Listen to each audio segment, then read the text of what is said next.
Hello everyone and welcome to my presentation. This presentation is prepared specially for the assignment in ED403 Micro Learning Environment and Design.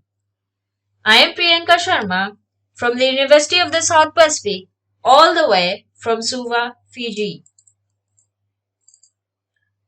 This is prepared for the course CS111. CS111 is on Introduction to Computer Science. This course is heavily grounded on computing programming languages hierarchy, especially machine, assembly, and high-level languages, with a basic idea on computer organization, that is, input-output, main storage, secondary storage, and of course, CPU. Secondly, for problem solving and algorithm using a modern high-level languages. So at present, programming languages will be used as a tool for problem solving.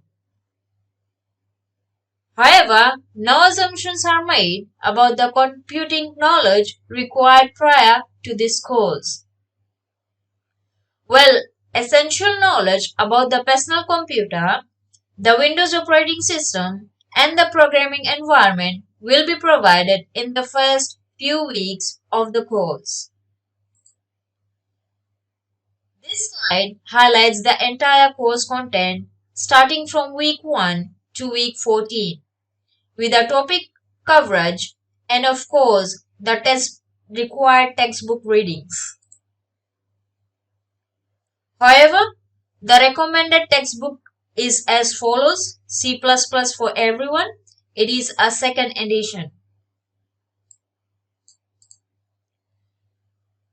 For this course, the learning outcome is heavily grounded on defining the basic functional components of a computer system, operation, and interconnection.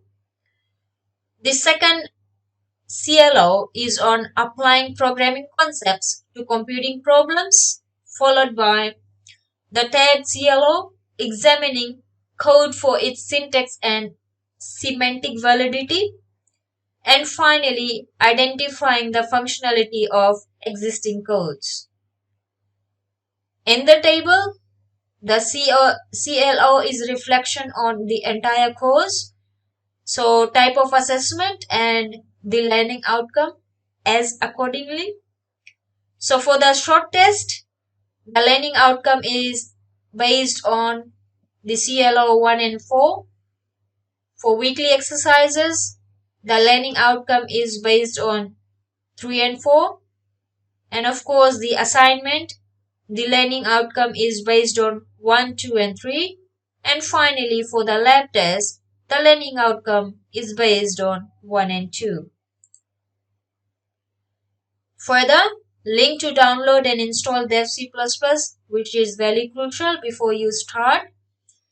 Dev C++, the link is as follows. But before we proceed, we need to understand what is Dev C++. Dev C++ is the IDE, Integrated Development Environment Software. Now there is a note. Dev C++ IDE is the software that you will be utilizing in writing and executing your C++ program.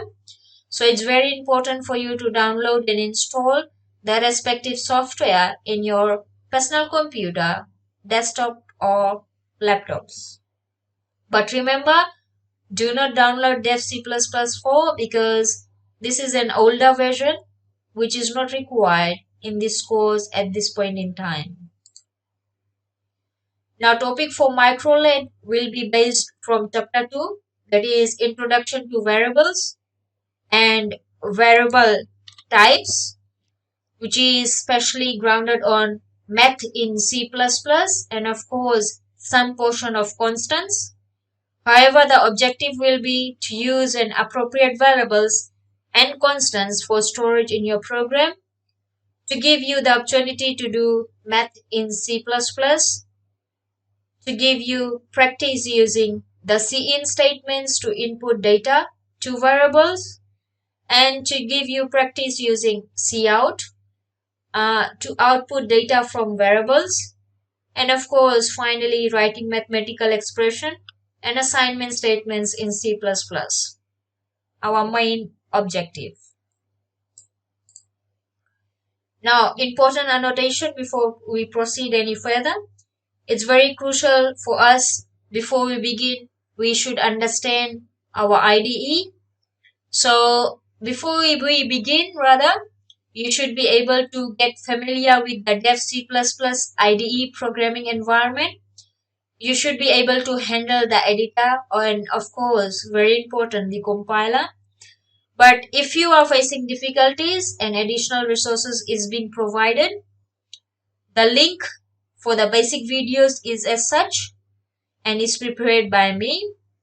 The first video is for beginners, that is if you are unfamiliar with the IDE, of course Dev C++, please follow tutorial 1, then followed by tutorial 2, input and output statements, and tutorial 3 is optional before you proceed with chapter 2.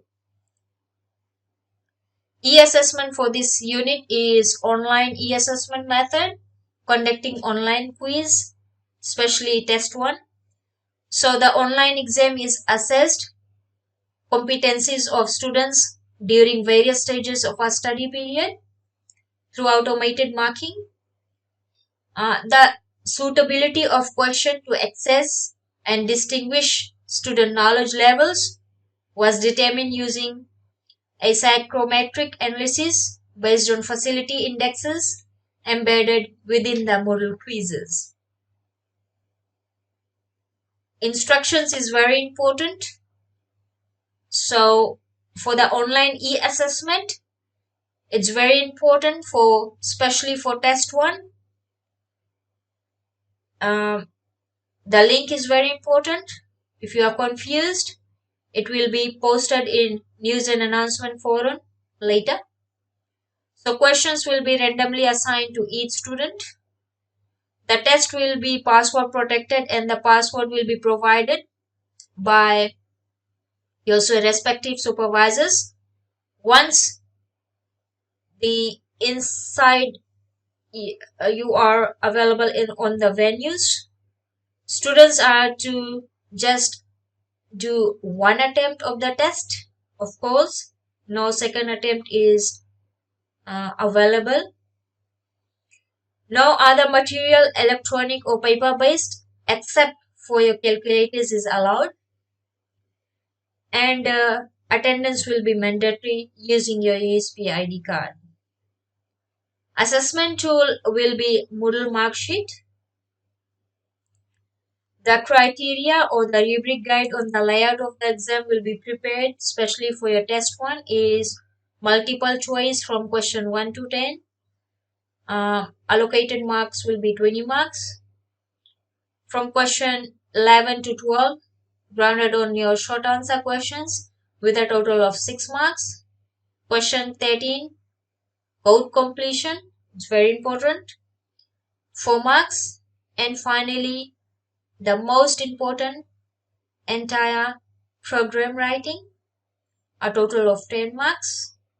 So entire 40 marks for test 1 especially, and 15% towards the final coursework will be contributed for your e-assessment.